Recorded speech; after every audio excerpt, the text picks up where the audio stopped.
Kami dari kelompok 2 ingin mempresentasikan hasil tugas kelompok kami yang berjudul Negara dan Konstitusi, yang bermula dari saya, Amirul, sebagai moderator. Saya Ahmad Ibrahim Mursid. Saya Ulfa Hairuna. Saya Nabila Alia Putri. Saya Putri Nijwarianti. Saya Putriani. Saya Alex Bayu. Selamat menonton. Tujuan dan fungsi negara. 1. Tujuan negara. Tujuan negara adalah untuk menyelenggarakan perdamaian dunia dengan jalan mengadakan undang-undang yang sama bagi semua umat. Secara tegas, cita-cita Negara Kesatuan Republik Indonesia tertuang dalam pembukaan Undang-Undang Dasar Negara Republik tahun 1945 atau Undang-Undang Dasar Negeri Republik Indonesia tahun 1945 alinea kedua, yaitu negara Indonesia yang merdeka, bersatu, berdaulat, adil dan makmur. Dilanjutkan pada alinea keempat, tujuan dari bentuk suatu pemerintahan negara Indonesia adalah untuk melindungi segenap bangsa Indonesia dan seluruh tumpah darah Indonesia, adalah untuk memajukan kesejahteraan umum, berdasarkan kehidupan bangsa, dan ikut melaksanakan ketertiban dunia yang berdasarkan kemerdekaan, perdamaian abadi, dan keadilan sosial. Berikutnya, fungsi negara. Fungsi negara adalah pelaksanaan tujuan ideal itu dalam kenyataan konkret. Gagasan yang paling sering jadi acuan dikenal dengan nama trias politikal, yang digagas oleh Montesquieu. Inti dari gagasan trias politikal adalah adanya pemisahan kekuasaan berdasarkan fungsi-fungsi utama negara, yaitu eksekutif, legislatif, dan yudisial. Eksekutif berfungsi menjalankan kekuatan. Gagasan yang paling sering jadi acuan dikenal dengan nama trias politikal, yang digagas oleh Montesquieu. Inti dari gagasan trias politikal adalah adanya pemisah kekuasaan berdasarkan fungsi-fungsi utama negara, yaitu eksekutif, legislatif, dan yudisial. Eksekutif berfungsi menjalankan kekuasaan pemerintahan, legislatif berfungsi membuat ketentuan hukum untuk menjalankan kekuasaan. Unsur-unsur negara. A. Unsur konstitutif. 1. Penduduk tetap. Penduduk adalah sekelompok orang yang secara tetap mendiami suatu wilayah dan memiliki hubungan yuridik serta politik dengan negara dalam bentuk kewarganegaraan. 2. Wilayah. Wilayah negara merupakan ruang geografis tempat penduduk tinggal dan pemerintah menjalankan kekuasaan. Wilayah mencakup darat, perairan, dasar laut, dan ruang udara. 3. Pemerintahan yang berdaulat. Pemerintah adalah representasi negara yang menjalankan fungsi-fungsi kekuasaan untuk ketertiban internal dan menjalin hubungan internasional. 4. Kemampuan menjalin hubungan internasional. Mencakup eksternal, yaitu bebas menjalin hubungan luar negeri, internal mengatur sistem hukum dan pemerintahan sendiri, teritorial, kekuasaan atas individu dan benda di wilayahnya.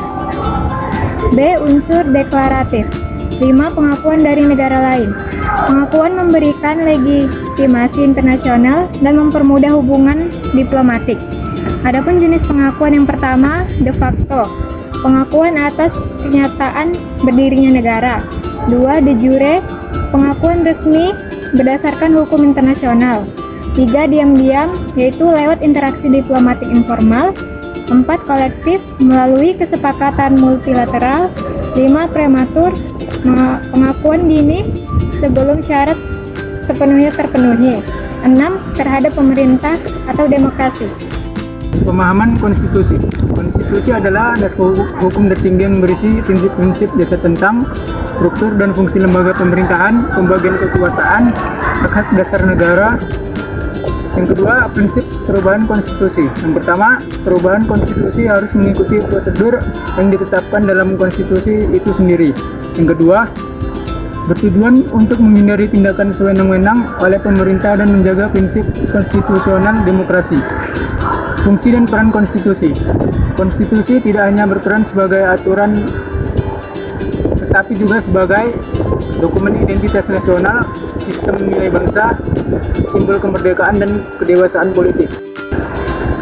Konsep-konsep konstitusi. 1. Hubungan konstitusi dan negara. Hubungan antara konstitusi dan negara bersifat saling bergantungan, yaitu negara tidak dapat berfungsi tanpa konstitusi, karena konstitusi menjadi dasar hukum dan legitimasi pelaksanaan kekuasaan.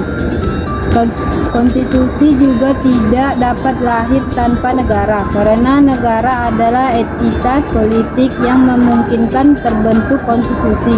Namun, rakyatlah yang menjadi pemilik kedaulatan dan sumber utama legitimasi konstitusi atau constitution power. P. Konstitusi. KC. Where mengklarifikasikan konstitusi menjadi, yaitu tertulis dalam tidak tertulis, fleksibel dan kaku atau rigid, tidak tinggi atau superman dan biasa, federasi dan kesatuan, sistem presidensial parlementer. Materi pokok konstitusi. Menurut Strong, konstitusi memuat 3 unsur utama, yaitu prinsip-prinsip kekuasaan pemerintahan, menjelaskan siapa yang memegang kekuasaan dan bagaimana kekuasaan dijalankan dan dibatasi. Prinsip-prinsip hak warga negara, meliputi jaminan atas hak asasi manusia.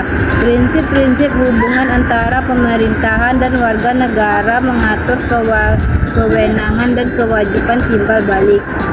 Jenis dan tujuan konstitusi. Tujuan konstitusi itu membentuk dan menetapkan struktur negara, menjamin hak dan kebebasan warga negara, membatasi kekuasaan negara, konstitusionalisme, menentukan tujuan nasional, menjadikan dasar legalistis pemerintah. Jenis konstitusi berdasarkan bentuk negara, negara kesatuan terpusat hanya satu parlemen nasional, contohnya Indonesia. Negara federal, kekuasaan terbagi antara pusat dan daerah, seperti Amerika Serikat. Berdasarkan wujud konstitusi, konstitusi tertulis dituangkan dalam satu dokumen hukum resmi, yaitu seperti UUD 1945. Konstitusi tidak tertulis itu sendiri terdiri dari hukum kebiasaan dan konvensi, contohnya Inggris dan Israel. Berdasarkan sistem pemerintahan parlementer, pemerintahan bertanggung jawab pada parlemen. Presidensial, presiden memegang kekuasaan eksekutif terpisah dari legislatif. Indonesia pasal 4 UUD 1945. Ada nilai-nilai konstitusi. Nilai konstitusi adalah substansi ideal yang terkandung dalam konstitusi suatu negara yang mencerminkan nilai-nilai filosofis, ideologis, sosial, dan politik yang hidup dalam masyarakat. Konstitusi bukan hanya kumpulan norma hukum, tetapi juga sarana untuk mewujudkan keadilan, demokrasi, dan ketertiban sosial dalam negara hukum. A. Tipologi ideal konstitusi menurut Karl Friedrich, yaitu ada nilai normatif. Konstitusi benar-benar berlaku secara efektif dan dijalankan secara konsisten oleh seluruh elemen negara. Konstitusi menjadi pedoman utama dalam penyelenggaraan negara. Nilai nominal konstitusi hanya diakui secara formal tetapi tidak sepenuhnya dijalankan. Terdapat kesenjangan antara norma dalam teks konstitusi dengan realitas politik atau sosial. Nilai semantik konstitusi dijadikan alat legitimasi kekuasaan oleh penguasa.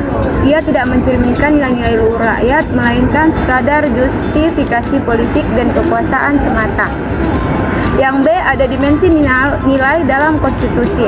Nilai dasar, nilai-nilai fundamental yang menjadi landasan filosofi negara seperti keadilan, kemanusiaan, kedaulatan rakyat, dan demokrasi. Nilai instrumental, nilai-nilai dasar yang dijabarkan ke dalam peraturan perundang-undangan atau kebijakan publik.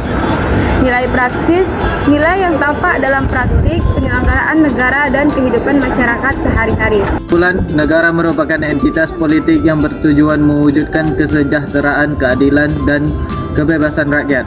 Untuk menjalankan fungsi tersebut diperlukan konstitusi sebagai hukum tertinggi yang mengatur struktur kekuasaan, hak warga negara serta menjadi dasar legalitas pemerintahan. Konstitusi juga mencerminkan nilai-nilai dasar bangsa seperti demokrasi, kedaulatan rakyat, dan supremasi hukum. Dalam konteks Indonesia, Undang-Undang Dasar 1945 menjadi pedoman utama dalam penyelenggaraan negara kesatuan dengan sistem pemerintahan presidensial. Dengan demikian, negara dan konstitusi adalah dua pilar utama yang saling melengkapi dalam membangun kehidupan bernegara yang adil, demokratis, dan berlandaskan. Sekian dari Yogyakarta.